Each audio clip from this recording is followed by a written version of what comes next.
எல்லாருக்கும் வணக்கம். நான் இன்னைக்கு சொல்ல போகிற கதை சிட்டுக்குருவி. ஒரு நாள் ஒரு வயதான அப்பாவும் அவங்க பையனும் உட்காந்து டிவி பார்த்துட்டு இருந்தாங்க. அப்போ அவங்க ஜன்னலுக்கு வெளியில் ஒரு சிட்டுக்குருவி வந்து உட்காந்துருந்தது.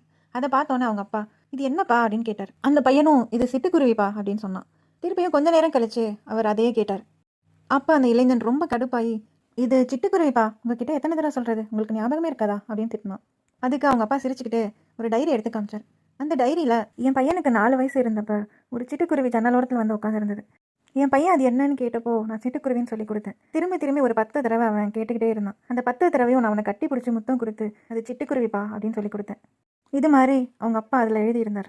இதை படித்தோன்னே அந்த பையனுக்கு, சரி நம்ம அப்பாவை இவ்வளோ கோவமாக திட்டிடுமே அப்படின்னு தோணுச்சு.